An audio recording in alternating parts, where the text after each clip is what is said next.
দেখাতে হবে।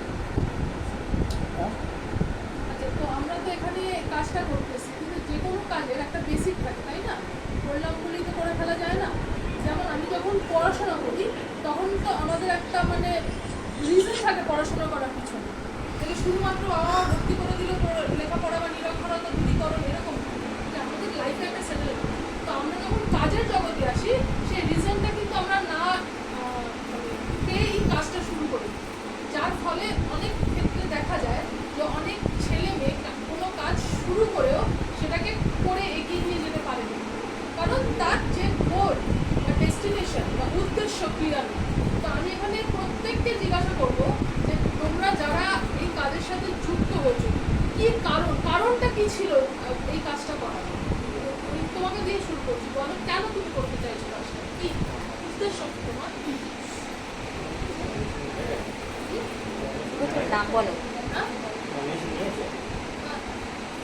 বলো তোমার উদ্দেশ্য। প্রথমে নাম বলো। নাম বলো। আমার নাম ওয়াই ইয়াসমিন। নিজে স্বাবলম্বী হতে চাই এবং আমার পরিবারের স্বাবলম্বী হওয়াটা ঠিক আছে, বাট আমি জানতে চাইছি যে সেই যে তোমার ভেতরের যে ইচ্ছাটা, দেখো স্বাবলম্বী অনেকভাবেই হওয়া যায়, কিন্তু অ্যাকচুয়াল রিজনটা কি? তুমি অ্যাকচুয়ালি কোথায় হিট করতে চাইছো, কোথায় যেতে চাইছো, তোমার মানে সেই এক্স্যাক্ট গোলটা কি?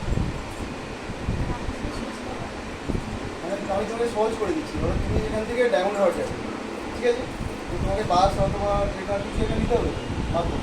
তুমি এখন যেটা বললে যে আমি বাসে উঠতে চাই, বাট আমি তোমাকে জিজ্ঞাসা করছি বাসে উঠে তুমি কোথায় যেতে চাও? মানে তুমি স্বাবলম্বী তো হবে, স্বাবলম্বী হয়ে কি করতে চাও? মানে আমি তোমার যাত্রা করার মানে গাড়িটা জানতে চাইছি না, আমি তোমার গন্তব্যস্থল আমি জানতে চাইছি যে তুমি কোথায় যেতে চাইছো, লাইফে কোন জায়গায় নিজেকে দেখতে নিজেকে চাইছো, দেখতে চাইছো। তোমার ফ্যামিলি লাইফস্টাইল কী হতে পারে, এইরকম আর কি জিনিস, যেটা আমাদের এখন তুমি যেখানে আছো সেখানে কি তুমি হ্যাপি?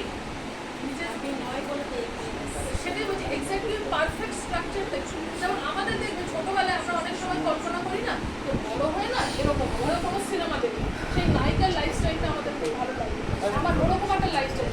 আমি এখন তো তুমি যথেষ্ট ম্যাচিওর হয়েছো, আর তো আমরা ওই মানে অ্যাডোলেসেন্স পিরিয়ডে নেই যে যেটা দেখবো সেটাই ভালো লেগে আছে। আমাদের ভালো লাগাটা একটা কোনো জায়গায় এসে কেন্দ্রীভূত হয়েছে।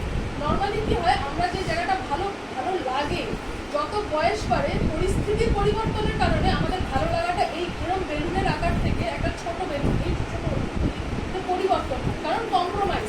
আমি বলতে চাইছি উইদাউট এনি কম্প্রোমাইজ, কারণ লাইফ কম্প্রোমাইজ করে বাঁচা যায় না। তো তুমি কম্প্রোমাইজেশন ছাড়া নিজেকে নিয়ে কি ভেবেছো?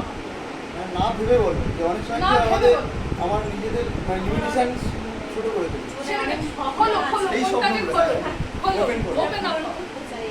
ওপেন আপ করো সেই স্বপ্নগুলো, কারণ আমরা যতক্ষণ না এখানে জানবো। সবাই ফ্যামিলি মেম্বার, কিন্তু হ্যাঁ, আমরা তুমি কাউকে এখানে বাইরের লোক ভেবো না, লাইফে ঠিক আছে? সব ফ্যামিলি আমরা। আমরা প্রত্যেকে এটা আমাদের একটা এক্সটেন্ডেড, দেখো ফ্যামিলি অনেক রকমের হয়। একটা হচ্ছে আমাদের বাবা মা সূত্রে পাওয়া, একটা হাজবেন্ডের সূত্রে পাওয়া, আর একটা হচ্ছে কর্মসূত্রে পাওয়া। তো কর্মসূত্রে পাওয়া যে এক্সটেন্ডেড ফ্যামিলি, এটা এমন একটা থার্ড পার্টি ফ্যামিলি যেখানে তুমি এমন জিনিস শেয়ার করতে পারবে যেটা হয়তো তুমি তোমার বাবা মা সূত্রে পাওয়া ফ্যামিলি অথবা তোমার হাজবেন্ডের সূত্রে পাওয়া ফ্যামিলিতে সেটা শেয়ার করতে পারবে না। অনেক সময় কি হয়, প্রচুর মানুষ নিজেকে হারিয়ে ফেলে, নিজেকে প্রকাশ করার জায়গা পায় না। তো আজকে আমি তোমাদের প্রত্যেককে সেই জায়গাটা দিচ্ছি, নিজেকে প্রকাশ করো, কারণ যদি তোমরা নিজেদের না প্রকাশ করতে পারো আমাদের কাছেও ক্লিয়ার হবে না যে অ্যাকচুয়ালি আমি কার সাথে কাজ করব। কারণ যার চাহিদা যত বড়, যেমন দেখবে তোমরা কয় বোন? 4 ভাই বোন, তাই তো? তোমাদের 4 ভাই বোনের মধ্যে উৎপাতকারী ভাই বোন বা ভাইকে সব থেকে উৎপাতকারী ও, তাই তো? আচ্ছা, তোমার 4 ভাই বোনের মধ্যে সব থেকে বেশি চাহিদা পূরণ হয় কার? কার হয়? যে উৎপাতকারিনী, ঠিক আছে? বাবা মা জানে এটা শান্ত আছে, এটা উৎপাত করবে, এটাকে আগে চুপ করে। সিমিলারলি আমরা কার সন্তান?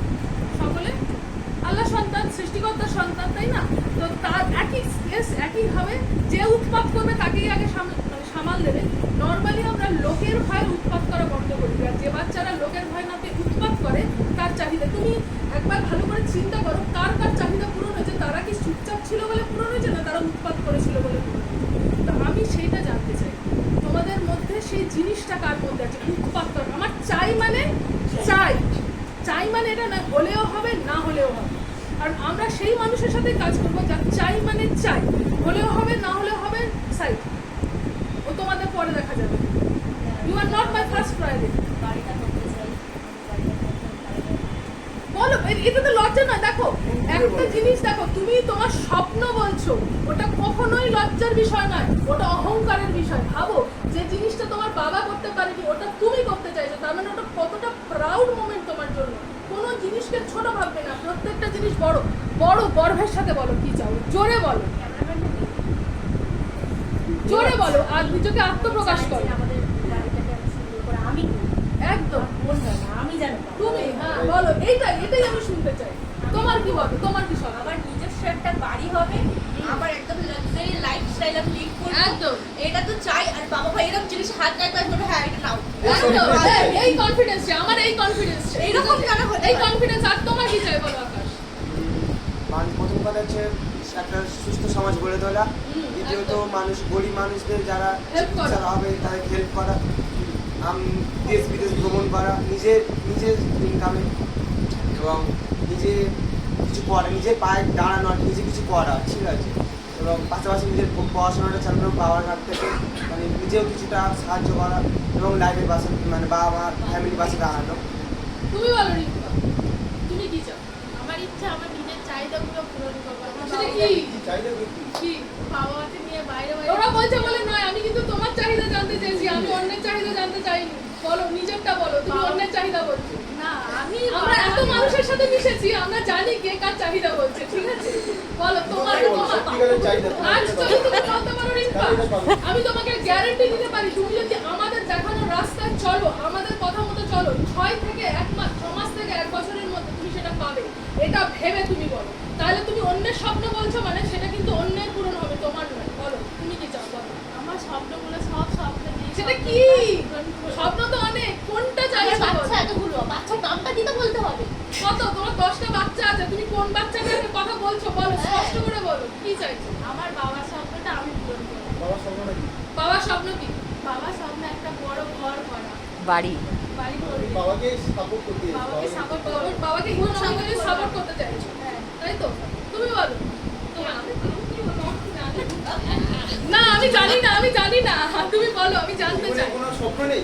আমার স্বপ্ন বিশাল। বলো, আমার আমি একটা সেটাই ছেলে বলো। আছে, আমার ছেলে মানে একটা বেস্ট ফিউচার দিতে চাই, ঠিক আছে? ওর তার মানুষের মতো যাতে মানুষ হয় সেরকম একটা বাড়ি হচ্ছে আমার হাজব্যান্ডের, আমি যাতে একটু হেল্প করতে পারি, বাড়িটাকে সুন্দর করে সাজাবো। সাজাতে পারি? হ্যাঁ। হাজবেন্ড বাড়ি করলে তুমি সাজাবে? না মানে ফাইন্যান্সিয়ালি Financially husband এর পাশে গিয়ে দাঁড়াতে চাই। পাশে গিয়ে দাঁড়াবো। আর আর নিজের লাইফস্টাইল তো আছে, সেগুলো যেগুলো শখ আছে সব করে পূরণ করবো। কি সেগুলো কি? সেইটাই। অনেক কিছু লিস্ট, আমার ওই লিস্টটাই এটা চাই, আমাদের এই পরের meeting এ আমরা আমার বলছি। এই লিস্টটাই চাই। আপনি বলুন আপনার কি চাই, বলুন। আজ এখানে ঈশ্বর, এখানে আজ ঈশ্বর বর্তমান, ঠিক আছে? কারণ আমরা মানুষের ভালোর জন্য করছি, যেখানে ভালো কাজ সেখানে ঈশ্বর আছে। সুতরাং নারায়ণ বসে বসে এখানে তথাস্তুত তথাস্তুত তথাস্তুত করছে, যে যা চাইছে না সেটা পূরণ হবে, সেই ভেবে কথা বলছি।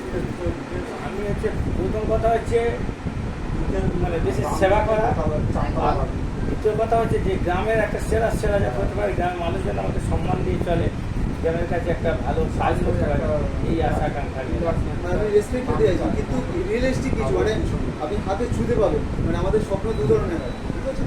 একটা হলো ট্যাঞ্জেবল, একটা ইনট্যাঞ্জেবল। এই ব্যালকনিতে দাঁড়ান নাকি? ট্যাঞ্জেবল মানে হলো যেটা আমরা হাত দিয়ে ছুঁতে পারি। এই ব্যালকনিতে দাঁড়ান। আপনি যেটা বলেন ইন্টারভিউ, যে আমি একটা রেসপেক্ট পাবো, ঠিক আছে, লোক আমাকে চিনবে, এটা আপনি ছুঁতে পারেন না। বাট আপনি ছুঁতে পারেন এরকম এরকম কিছু কিছু, করুন। এরকম এটাকে কিছু আপনি থাকবে। touch করতে পারেন। আমার বাড়িতে কে কে আছে? ওই ছোঁয়ার জায়গাটা পেতে গেলে আমাকে একটা আমি আমার স্ত্রী আর ছেলে income। তো আপনার ছেলে বা ওয়াইফকে নিয়ে, আপনার ওয়াইফ আপনাকে ধরে এসছে মানে তার স্বপ্নটা আপনার স্বপ্ন, তাই না? আপনার বাচ্চা আপনাকে দেখে বড় হচ্ছে, মানে আপনাকে সেই ফলো করবে, তো আপনার বাচ্চার স্বপ্নটাও আপনার স্বপ্ন। এটা ব্যক্তিগত হলো, সামাজিক স্বপ্নটা বলবো। মানে আপনি ব্যক্তিগত আপনি ব্যক্তিগত বলুন, সামাজিকটা অটোমেটিক্যালি বিবেকানন্দ, আমি রামকৃষ্ণ মিশনের স্টুডেন্ট, বিবেকানন্দ সন্ন্যাসী, জানেন তো? বিবেকানন্দ বলে গেছে যে আগে তুমি ভোগ করো, তারপরে তুমি ত্যাগ ত্যাগ করো, কারণ ভোগ, আমি যদি অনেকে বলে ভোগ আমি না সন্ন্যাসী করি, হয়ে যাবো, বলে আরে তুমি ভোগ করলে না, তুমি ত্যাগ করবে, আমি ভোগ তারপরে না এসে করলে আমি তো ত্যাগের মজা তোমার বুঝতে ইচ্ছা, পারবো। তোমার ইচ্ছা যাবে। আগে আমি নিজেরটা ভাবো, তারপরে তো আপনার পকেটে যদি টাকা না থাকে, আপনার বাড়িতে কেউ বলে আমার মা অসুস্থ, ক্যান্সার হয়েছে, 10,000 টাকা লাগবে, আপনি দিতে পারবেন কি? তাই না? তো সেই জায়গাটা আমাদের প্রথম যেতে হবে। সেই জন্য সেই আপনার নিজের জায়গাটা স্বপ্নটা কি? আইডেন্টিফাই করুন।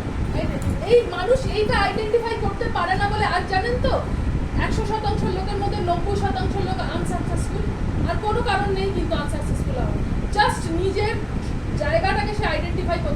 যেই 10% লোক আইডেন্টিফাই করতে পারে তারা আজকে মিলেনিয়াল। সুতরাং সুযোগ আমাদের কাছেও আছে যদি আমরা নিজেদেরকে পরিবর্তন করতে আজকে আমরা মানে শেয়ার করবো যে what is the secret of successful life. কারণ আমাদের কাছে কেউ মানে আমরা যারা মিডিল ক্লাস আমাদের কাছে কেউ সাকসেসের সিক্রেট কেউ শেয়ার করে না, ঠিক আছে?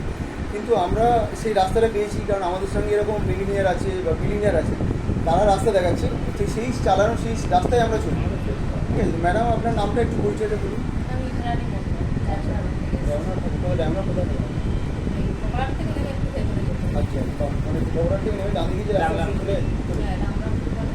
আচ্ছা, মানে ওই মেন রোডের উপরে যেটা আপনার কলেজের দিকে আছে না ভিতরে হ্যাঁ, হ্যাঁ, যেটা কলেজের দিকে গেছে ওই দিকে। মেন রোডের উপরে ওই ঈশ্বরচন্দ্র মণ্ডল ও দাওয়া স্কুলের টিচার ছিলেন শিবপ্রসাদ মণ্ডল ছিলেন। তো আজকে এসেছেন মানে আপনার কিছু আচ্ছা জানে না, আমি নতুন করে জিনিসটা শুনতে দেখি। স্যার বললো ওই কিছু না জানলেও স্বপ্নটা জানতে চাই আমরা। অনেক কিছুই থাকে মানুষের, তবু আজকে স্যার বললেন এক জায়গায় যাচ্ছি এরকম দেখতে, এটা নিয়ে আসো। সকালবেলা কল করেছিল, তো আমি বললাম ঠিক আছে চলুন দেখে আসি একবার কি বিষয়টা। তাই এসছি, আমি তো এখন কিছু দেখলাম না, জানলাম না, বা আপনাদের ঠিক আছে, বলা সব শুনলাম। আপনার জীবনে তো কিছু স্বপ্ন ভালো আছে। তো লাগলো, হ্যাঁ স্বপ্ন তো অবশ্যই স্বপ্ন আছে। আমাদের সঙ্গে একটু শেয়ার করুন, আমাদের ফ্যামিলির মেম্বার ফ্যামিলি। স্বপ্ন তো অনেকই আছে, মানে কি বলবো, এখনকার দিনে যেমন মানুষ চাই ভালো লাইফস্টাইল করতে, মানুষ না, আপনি কি চান আপনি সেটা কি চান? আমিও তো সেটাই চাই, ভালো লাইফস্টাইল করবো, পরিবারকে সাপোর্ট করবো, মেয়ে আছে মেয়েকে সাপোর্ট করবো। মেয়ে এরকম কোন তো ক্লাসে আছে। পড়ে? মেয়ে গ্র্যাজুয়েশন কমপ্লিট করেছে, আচ্ছা। ম্যাথ অনার্স করছে, এই মানে graduation একটাই মেয়ে, মানে সন্তান আমরা একটা, তাই? হ্যাঁ, আর হাসবেন্ড কি করে? হাজবেন্ড ওই এক্সরে ডিপার্টমেন্টে থাকে, ল্যাবে আমাদের ডায়মন্ড হসপিটালের অপোজিটে লাইফ ডায়াগনস্টিক সেন্টার না, ওইখানে ল্যাবে। আমি মেসেজ নিয়েছি টেস্ট মাস্টারমশাই আপনি রাখুন। এখানে অল্প আছে। তখন অভিজিৎটা বললো তুমিও তাহলে মেশিন একটা নিল, নিয়ে তুমি নিজেও সেই যেহেতু তুমি কাজ করছো এদিকে ওদিক, একটা পজিশানে একটা কাজ করো, বলে এখান থেকে তুমি নিজের ভবিষ্যৎ কেরিয়ারও তৈরি করতে পারবে। নিজের পেশেন্ট ধরে তুমি তাদেরকে কাজ করালে তারাও উপকৃত হবে, নিজের ইনকামও হবে, প্লাস মেশিনটা যদি কারোর হয়তো উপকার পেয়েছে সেই মেশিনটা হয়তো কিনতে চাইছে, তাকে তুমি মেশিনটাও বিক্রি করতে পারবে, তাতেও তোমার ইনকাম আসবে, সব দিক থেকে তোমার ইনকাম আসবে। যেহেতু তুমি এখন ইনকাম করতে চাইছো, কাজ করতে চাইছো, তা সেই হিসাবে আমি অভিজিৎটাকে বলি যে আমাকে একটা মেশিন দাও। তা অভিজিৎটা আমাকে মেশিনটা এনে দিয়েছিল। দেওয়ার পরে আমি আমার পাশাপাশি 2-3টে পেশেন্ট বা আমার নিজের একটা ভাগনা আছে 13 বছর বয়স, তার হচ্ছে অ্যালার্জি, ধুলো অ্যালার্জির প্রবলেম, এবং সে ভালো ফুটবল খেলে। তা ওকে যখন আমি ফুটবল খেলতে পাঠাই, এবার ওই খেলার যেদিন প্র্যাকটিস থাকে প্র্যাকটিসের পরের দিন সে এসে অসুস্থ হয়ে পড়ে, মানে পড়তে পারে না, তারপর ডাস্ট অ্যালার্জি। ডাস্ট অ্যালার্জি আছে, মেডিকেল কলেজে তাকে চিকিৎসা করাচ্ছিল। তারপরে যখন আমি এটা পেলাম হাতে, তা তখন দেখলাম যে যখন আমার কাছে একটা মানে সাপোর্ট দেওয়ার মতো পজিশনে আছে, তাহলে আমি সেটা দিয়ে চেষ্টা করি যদি আমি ভাগনাকে ভালো করতে পারি। আর ওনাকে প্রায় ধরুন 1 মাসের মতো থেরাপি দিচ্ছি। দেওয়ার পরে দেখলাম যে এখন সে যথেষ্ট ভালো আছে, এখন প্রতিদিন মাঠে খেলছে, কোনো অসুবিধা হচ্ছে না, বা খেলার পরে সন্ধ্যেবেলা এসে পড়াশোনা করছে রীতিমতো, কোনো সমস্যা হচ্ছে না। তা এগুলো দেখলাম। তারপরে আমার পাড়ায় একজন ভদ্রমহিলা আছে, ওনার বয়স প্রায় ধরুন 50-55 বছর, ওনার স্কিনের প্রবলেম ছিল, বা ওনার কোমরের যন্ত্রণা, ডানার যন্ত্রণা ধরুন। তা ওনাকেও প্রায় 15-20 দিন দিচ্ছি। দেওয়ার পরে দেখলাম ওনার যে স্কিনের প্রবলেমগুলো সেগুলো দেখলাম আস্তে আস্তে অনেকটা ক্লিয়ার হয়ে যাচ্ছে, স্কিনগুলো অনেকটা আগের থেকে পরিষ্কার হয়ে যাচ্ছে, এবং আরও যা ওনার সঙ্গে যা হাই প্রেশার ছিল বা যন্ত্রণাগুলো ছিল সেগুলো অনেক কমে গিয়েছে। তা ওনাকে জিজ্ঞাসা করি, প্রতিদিন আগে গিয়ে জিজ্ঞাসা করি যে এখন কেমন আছো, কেমন ফিল করছো। উনি সেগুলো বলে যে না আমি আগের থেকে অনেক বেটার ফিল করছি, এবং আগের থেকে আমার যে সমস্যাগুলো ছিল এগুলো অনেক কমে গিয়েছে, এখন আমি অনেক ভালো আছি। এছাড়া আমার একটা ভদ্রলোক আছে আমাদের ডায়মন্ড কোর্টে, হচ্ছে যে মুহুরির কাজ করে। ওনার প্রবলেম হচ্ছে যে বাম পা বাম হাত প্যারালাইসিস হয়েছিল 3 বছর আগে। থেরাপি করাতো, এমনি ফিজিওথেরাপি করাতো, কিছু হয়নি বলে ওটা বন্ধ করে দিয়েছে, এবং সেই অবস্থায় উনি কোর্টে আসতো, এখনও কোর্টে আসে।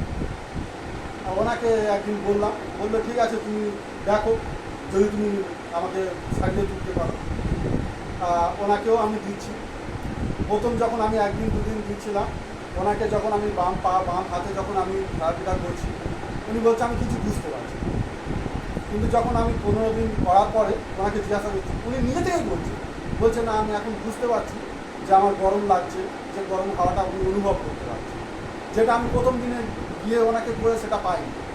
সেটা কিন্তু এখন উনি নিজে থেকেই বলে যে আমার স্কিনে এখন আমি গরম পাচ্ছি, অনুভূতি হচ্ছে যে আমি কিছু একটা হচ্ছে। তো এখান থেকে আমি বুঝতে পারছি যে না ওনার স্কিনের মধ্যে যে সেন্সগুলো কাজ করছে, কোষগুলো কাজ করছে, যার জন্য উনি গরম ফিল করতে পারছে, উনি অনুভব করতে পারছে। তা সেইভাবে ওনাকে আমি আশা দিচ্ছি যে আপনি আসুন, আমি যতটা পারি আপনাকে চেষ্টা করব যত তাড়াতাড়ি সুস্থ করতে পারি। উনিও সেই আশা নিয়ে আমার কাছে আসে প্রতিদিন, এসে ট্রিটমেন্ট করাচ্ছে। এছাড়াও আমার আরও দু একটা পেশেন্ট আছে যাদের সুগার আছে, তাদের করছি সুগার প্লাস চোখে ছানি পড়ছে, চোখ ঝাপসা হয়ে গেছে, দেখতে পাচ্ছি না, তাদেরকে আমি তাদেরও ট্রিটমেন্ট করছি। সুগারটাও অনেক নেমে এসছে, চেষ্টা করছি চোখের ছানিটাও হয়তো আস্তে আস্তে কিছু মাস থেকে করার পরে হয়তো কিছু পরিবর্তন আসবে, দেখছি, চেষ্টা করছি যতটা পারি। তার সঙ্গে আরও চেষ্টা করবো যে আরও কিছু পেশেন্ট করা। অনেকের সঙ্গে কথাও বলেছি মেশিনটা তাদেরকে দেওয়ার ব্যাপারে, তা তারা বললো ঠিক আছে আমরা চিন্তা ভাবনা করছি যাতে একটা মেশিন নিয়ে আমাদের বাড়ির সবাইকে ভালো রাখতে পারি, সবাইকে ট্রিটমেন্ট করতে পারি। ঠিক আছে, এই বলে আমি আমার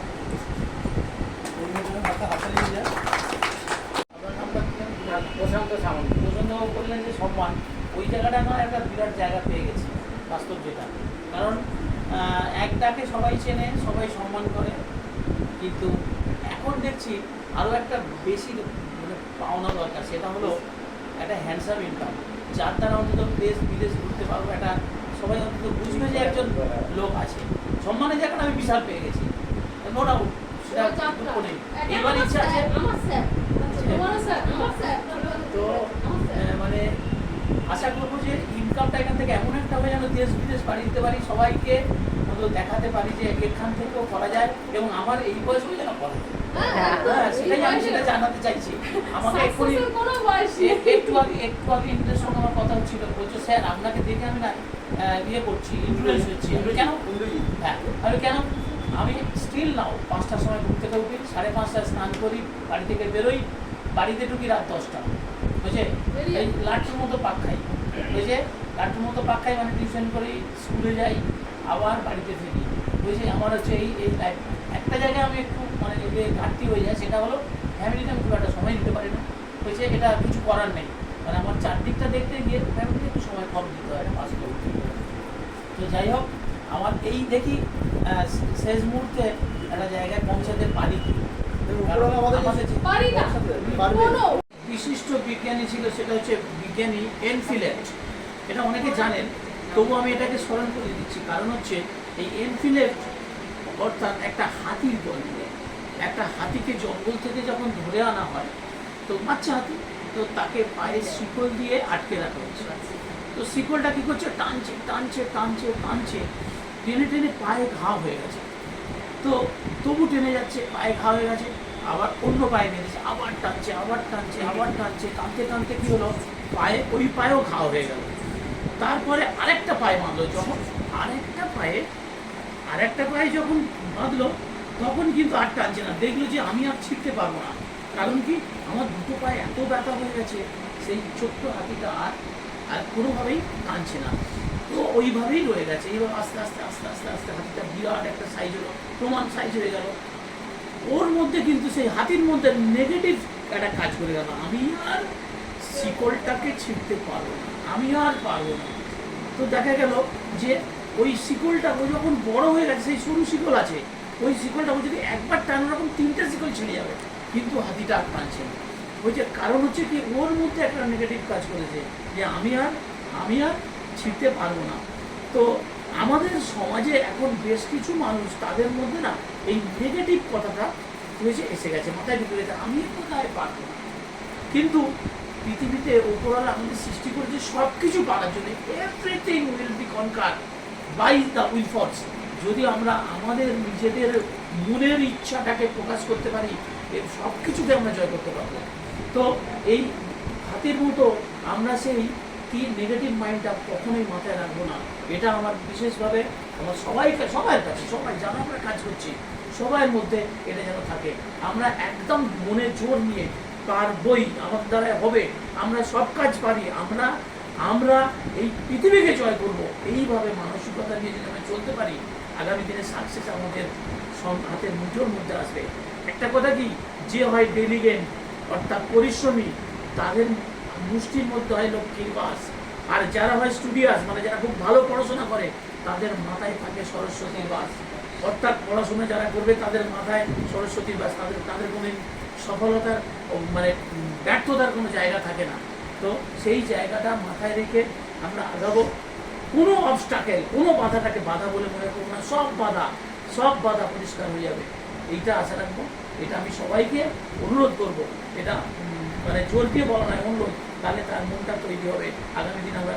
আর দেখা যাবে যে একটা মালার মধ্যে সুতোর দ্বারা সব ফুলগুলো বাঁধা, মাঝখান থেকে দুটো ফুল যদি ছিঁড়ে যায় বা সুতোটা যদি ছিঁড়ে যায় তাহলে কিন্তু মালার ভারসাম্যটা নষ্ট হয়ে যাবে, আমরা ক্ষতিগ্রস্ত হয়ে যাব। প্রত্যেকের প্রতি আস্থা নিয়ে আমরা চলবো, হ্যাঁ, তাহলে দেখা যাবে আর কোনো সমস্যা সৃষ্টি হবে না। মাস্টারমশাই যেন একটা হাততালি হয়ে যায়, ঠিক আছে, এত ভালো বলার জন্য। কতদিন করছো তোমার নাম, এটা কতদিন করছো, আর তুমি এখন পার ডে মোটামুটি একটা তোমার আইডিয়া দাও, বসেই করো। আচ্ছা, রুহানা শেখ। আর আমার নাম রুহানা শেখ। আমি বেশি দিন হচ্ছে না, ধরুন আমি 15 দিন মতো হচ্ছি। তুমি এখন কি কলেজে পড়ো? আমি এখন স্টুডেন্ট আছি আর প্লাস সাথে সাথে এটাও করছি। 15 দিন মতো হচ্ছে। আর আমার পার ডে ডেলি ইনকাম ধরুন সব কিছু মানে বাদ দিয়ে গাড়ি ভাড়া খাওয়া খরচা তো থাকে, বাইরে ঘাটে বেরোলে ধরুন 1000 টাকা মানে আপনি রাখতেই পারবেন। এছাড়া যদি সব কিছু ধরেন 1600, 1500 এরকমও হয়ে যেতে পারে। এটা পার ডে ইনকাম হবেই এরকম। আর আমাদের মানে আশেপাশে ইনকামটা তুমি করছো, তাই তো? এটা আমি নিজে করছি। বুঝতে পারছেন ম্যাডাম? আমি কিছুদিন 15 দিন পেশেন্ট মতো ধরা করছি। হয়েছে 800 টাকা করে, 200 টাকা করে, চারটে পেশেন্ট মানে এটা একবার দিলে মানে কত টাকা করে মানে আসলে থেরাপিটা আমাদের দেওয়া উদ্দেশ্য নয়, থেরাপিটা দেওয়া হয় যাতে কাস্টমার বুঝতে পারে। কারণ আমি যদি এক্ষুনি কাউকে গিয়ে বলি এটা আপনি ইউজ করুন, সেও ভাবে এত টাকা প্রোডাক্ট আমি কিনবো, আমার যদি কাজ না করে, জাস্ট তার কনফিডেন্সের জন্য আমাদের কোম্পানি থেকে ইনস্ট্রাকশন আছে আপনি 8 থেকে 10 দিন তাকে থেরাপি দিন। যখন তারপরে সে সে রিয়েলাইজ চাইবে করবে যে যে না জিনিসটা তার জন্য এবার আপনি ভালো। যে 8-10 দিন তো ফ্রিতে দেবেন না, আপনি হ্যাঁ। যাচ্ছেন তো আপনি সেটা 300 টাকা বা 400 আমাদের টাকা চার্জ charge হচ্ছে করবেন। মিনিমাম 300। এবারে এটা কতক্ষণ দিতে হবে? 1 ঘন্টা, আধ ঘন্টা। আধ ঘন্টা। আপনি যেখানে প্রবলেম ওইভাবেই দেবো, তাই তো? ওই সেসব ইনস্ট্রাকশন ম্যানুয়াল আছে, শিখি। তো তাকে এবারে